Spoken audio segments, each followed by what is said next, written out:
देखिए आप लोग को आज हम बताएंगे एमएस वर्ड के बारे में। एमएस वर्ड में इंसर्ट टैब के बारे में। इंसर्ट टैब में जो है यह है इंसर्ट टैब। इंसर्ट टैब में टेबल टूल के बारे में जानकारी देंगे कि टेबल टूल में क्या क्या टूल है, क्या क्या उपयोग हम कर सकते हैं। तो सबसे पहले चलते हैं कि टेबल बनाएंगे कैसे। तो देखिए सबसे ये इस तरीका से आप टेबल इंसर्ट टेबल बना करके आप इंसर्ट टेबल के द्वारा क्या कर सकते हैं, ऐसे टेबल बना सकते हैं। जैसे अगर मान लेते हैं कि हमें कॉलम अगर हमें 5 लेना है या 6 लेना है तो यहाँ लिख देंगे 6 लिख देंगे। अगर रो 10 लेना है, 20 लेना है, जितना भी लेना है वो हम इसमें लिख देंगे और ओके कर देंगे। इस तरीका से आपका ये टेबल क्रिएट हो गया। ये टेबल क्रिएट करने के बाद आपका दो टूल मिलता है, यानी कि डिजाइन टूल और लेआउट टूल। डिजाइन और लेआउट टूल मिलता है। इस टूल में हम क्या क्या कर सकते हैं, देखिए सबसे पहले चलते हैं लेआउट टूल में। लेआउट टूल के में ये जो ऑप्शन है, पहला ऑप्शन है आपका सेलेक्ट ऑप्शन। सेलेक्ट ऑप्शन के द्वारा हम क्या करेंगे कि टूल को इसमें से इस टूल के सहायता से हम सेल को, कॉलम को, रो को, टेबल को सेलेक्ट कर सकते हैं, यानी कि चुन सकते हैं। तो यहाँ पे देखिए सेलेक्ट पे अगर सेल को सेलेक्ट करना है तो यहाँ पे सेल पे क्लिक करने के बाद ये सेल क्लिक सेलेक्ट हो गया। इसके बाद अगर कॉलम को करना है तो कॉलम सेलेक्ट हो गया। इसके बाद आपका रो को सेलेक्ट करना है तो रो सेलेक्ट हो गया। पूरे टेबल को सेलेक्ट करना है तो पूरे टेबल सेलेक्ट हो जाएगा। इस तरीका से आप क्या कर सकते हैं, सेलेक्ट ऑप्शन का यूज कर सकते हैं। जो 4 ऑप्शन है, cell select, select cell, select column, select row, select table. इसके बाद है आपका व्यू। इसके बाद है व्यू ग्रिडलैंड। इससे हम क्या करेंगे, ये जो इसके बाद है आपका प्रॉपर्टीज। प्रॉपर्टीज से हम देख सकते हैं कि रो का कितना ऊंचाई है, लंबाई है, बढ़ा आप घटा भी सकते हैं। जिसका चौड़ाई है, सेल का जो चौड़ाई है, कॉलम का चौड़ाई है, उसको हम बढ़ा भी सकते हैं। देखिए ये बढ़ गया, इसे इसका यूज कर सकते हैं। इसके बाद है आपका डिलीट ऑप्शन।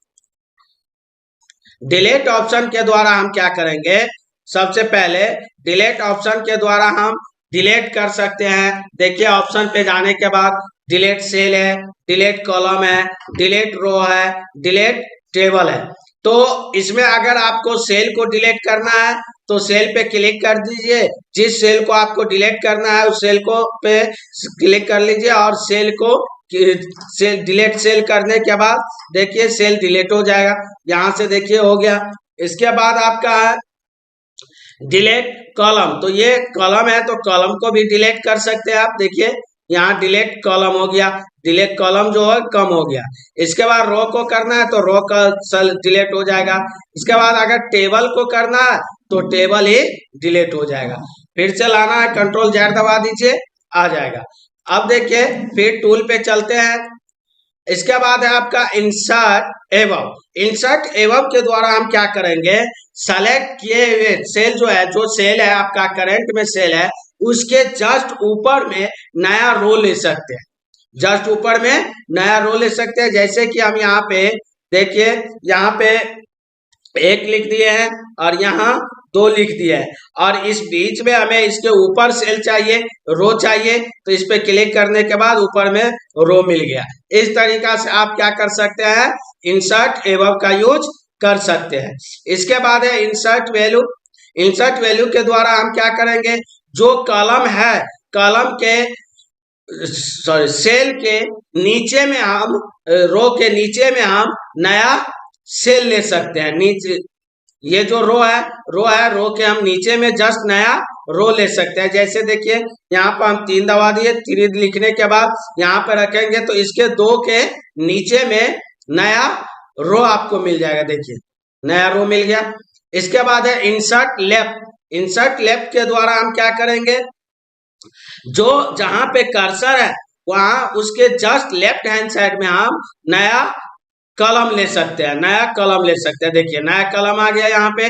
और राइट से क्या करेंगे, राइट से इंसर्ट राइट के द्वारा हम राइट हैंड साइड में नया कलम ले सकते हैं। जैसे कि यहाँ पे हमारा कर्सर है तो राइट हैंड साइड में हम यहाँ पे कर्सर है तो यहाँ पे देखिए इस पे क्लिक करेंगे तो उसके जस्ट राइट साइड में आपका नया कलम मिल जाएगा।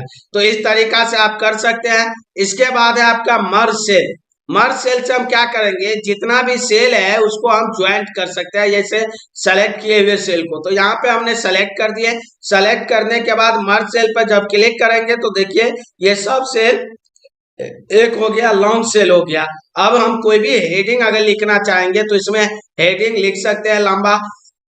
जैसे फिर से दिखा देते हैं आप लोग को, पहले हम उस सेल को सेलेक्ट कर लेंगे जिसे मर्ज करना है। तो इस पे मर्ज करने सेलेक्ट करने के बाद क्या करेंगे, मर्ज सेल पे जाएंगे और इस पे क्लिक कर देंगे। तो देखिए इस तरीका से ये क्या हो गया, मर्ज हो गया।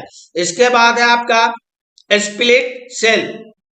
स्प्लिट सेल के द्वारा हम क्या कर सकते हैं, जो जिसमें कर्सर है आपको उस सेल को डिवाइड कर सकते हैं, बांट सकते हैं। तो देखिए इस पे हम क्लिक करेंगे तो यहाँ पे बता रहा है कि आपको कॉलम कितना लेना है और से रो कितना लेना है। तो अगर रो भी आपको 2 लेना है तो 2 कर दीजिए, कॉलम 3 लेना है तो 3 कर दीजिए और करने के बाद ओके कर दीजिए। देखिए ये आपका बन करके तैयार हो गया और ये बट गया। इस तरीका से आप इसका यूज कर सकते हैं। इसके बाद है स्प्लिट टेबल। स्प्लिट टेबल के द्वारा आप क्या कर सकते हैं, जिसमें आपका रो है, जहां पर करंट कर्सर है, जहां पे करंट कर्सर है वहां से टेबल को 2 भागों में डिवाइड कर सकते हैं। जैसे कि मेरा यहाँ पे कर्सर है, अब देखिए यहाँ से रख दिए और यहाँ पे रखने के बाद स्प्लिट टेबल कर दिए तो देखिए ये 2 वाला ऊपर आ गया, 3 वाला नीचे आ गया। इस तरीके से आप क्या कर सकते हैं, इसका यूज कर सकते हैं। इसके बाद अगला अगला ऑप्शन आप लोग को अगले वीडियो में बता देंगे हम। इसके ऑप्शन के लिए आपको अगला ऑप्शन अगर देखना हो तो लाइक एंड सब्सक्राइब जरूर कर लीजिए। सब्सक्राइब करने से आपको रोज रोज हम MS वर्ड का जो अभी डाल रहे हैं, MS वर्ड का पूरे ऑप्शन इसमें लोड हो रहा है, जिससे आपका क्या होगा कि आप MS वर्ड आसानी से सीख सकते हैं।